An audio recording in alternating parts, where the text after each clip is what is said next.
Kita saksikan selanjutnya. Jadilah dilanggar oleh pemain nomor 11 Atalanta, Remo. Nah, keputusan wasit pada saat ini jelas kartu merah karena memenuhi syarat denying obvious goal scoring opportunity.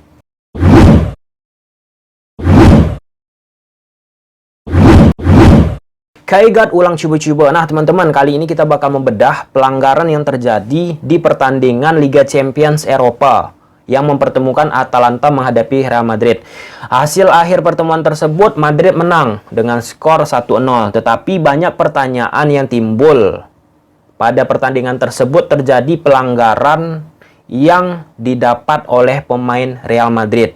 Pemain Atalanta yang melanggar pemain Real Madrid langsung diberikan kontan kartu merah oleh wasit. Pertanyaannya, apakah pelanggaran tersebut sudah pantas wasit memberikan kartu merah? Nah, di sini kita bahas.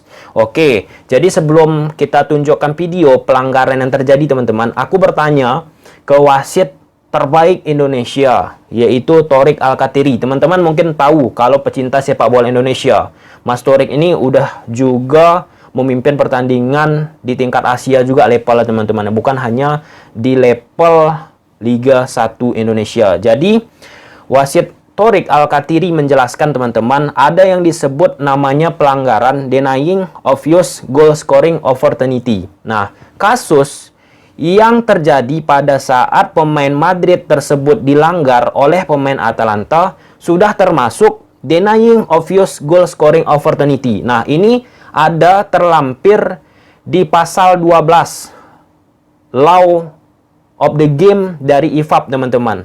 Nah, di situ teman-teman cek aja di Google, teman-teman, pasal 12 yang menjelaskan pelanggaran seperti ini yang disebut denying obvious goal scoring opportunity. Nah, jadi denying obvious goal scoring opportunity itu, teman-teman, berupa pelanggaran yang dimana pemain lawan sudah memiliki jelas-jelas peluang untuk mencetak gol, tetapi dilakukan pelanggaran terhadap pemain tersebut. Case-nya sama seperti yang dilakukan oleh pemain Atalanta ke pemain Madrid di Liga Champions Eropa tadi malam, teman-teman. Nah, jadi ada beberapa kriteria denying obvious goal scoring opportunity. Ada 4 kriteria, teman-teman.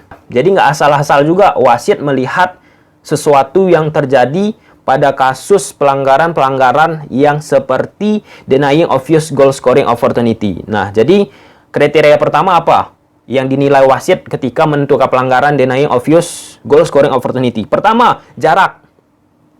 Nanti teman-teman saksikan ya video yang kita bahas pelanggaran Atalanta ke Madrid.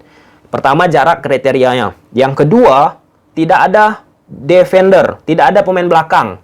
Situ clear, guys, ya. Jarak, tidak ada pemain belakang lawan yang mengantisipasi tim yang sedang menyerang ke gawang lawan tersebut. Yang ketiga, arah bola. Nah, arah bola yang bakalan dikuasain oleh penyerang tersebut ataupun pemain yang bakal menyerang ke gawang lawan tuh, arah bolanya itu kemana?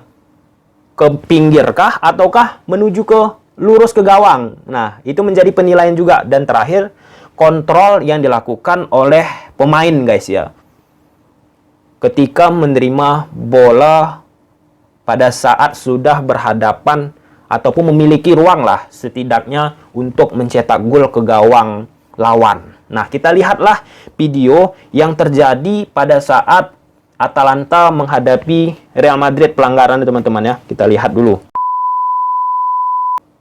Nah, ini merupakan layar pada saat sebelum terjadi pelanggaran oleh pemain Atalanta. Nah, di sini pemain Real Madrid, guys, Mendy. Sangat jelas ya. Mendy masuk ke ruang kosong. Nah, di sini jarak pemain dari Atalanta ke posisi pemain Madrid, Mendy, jauh banget. Nah, seperti yang kita sampaikan tadi, kriteria denying obvious goal scoring opportunity. Yang pertama, jarak, teman-teman. Nah, di samping itu yang kedua, tidak ada defender. Nah, di sini ketika pemain dari Real Madrid, Mendy, masuk ke sini, ruang kosong tersebut tidak ada defender satupun. Clear. 2 kriteria sudah terpenuhi. Pertama, jarak dari pemain Atalanta ke Mendy jauh. Yang kedua, tidak ada defender. Sampai situ jelas, guys, ya. Kemudian arah bola. Nah, bolanya ini guys, kita lanjutkan. Nah, bola berhasil diterima oleh Mendy. Nah, bola menuju ke arah gawang. Ini gawangnya guys, ini kiper. Bukan ke pinggir. Bukan ataupun ke pinggir jauh sana. Jadi, ini merupakan peluang yang seharusnya bisa dimanfaatkan oleh Madrid. Walaupun hasil akhir dari eksekusinya kita kan nggak tahu. Tapi ini merupakan peluang yang jelas-jelas peluang karena pemain dari Atalanta telat menutup pemain Madrid ini. Sampai situ jelas guys ya. Yang terakhir, kontrol. Kita saksikan kontrol yang dilakukan oleh pemain Madrid. Sangat bagus kontrolnya guys. Dia berhasil menguasai bola tersebut. Kita ulang guys ya. Di sini guys, dia berhasil menguasai bola tersebut. Kita ulang. Nah, bagus sekali kontrolnya. Dia terima bola dari Vinicius. Di sini guys, dilanggar. Yang melanggar Mendy ini bukan seorang pemain belakang. Dia ini seorang pemain gelandang tengah, yaitu Remo Freuler, teman-teman. Datang dari tengah untuk melakukan pelanggaran terhadap pemain Real Madrid, yaitu Mendy. Jadi kalau kita ulang pelanggarannya guys, kita ulang, saksikan sekali lagi.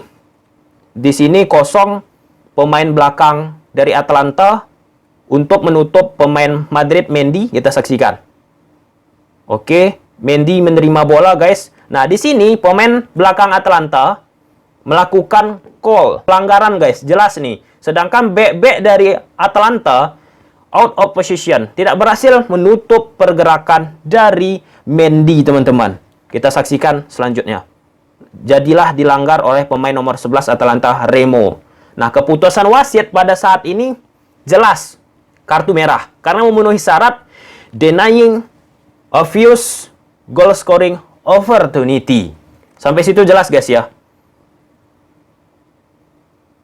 Nah, di sini guys, Mendy menguasai bola, kontrolnya bagus sekali ya. Nggak jauh kontrolnya. Beda halnya kalau kontrolnya tidak sempurna dan dilakukan pelanggaran. Inilah yang membuat pelanggarannya dikira guys ya, di pandangan orang kecil karena pelanggarannya, nah ini dikira kecil, tapi esensinya ini udah termasuk ke pelanggaran denying obvious goal scoring opportunity. Keuntungan ada di pemain Real Madrid untuk mencetak gol.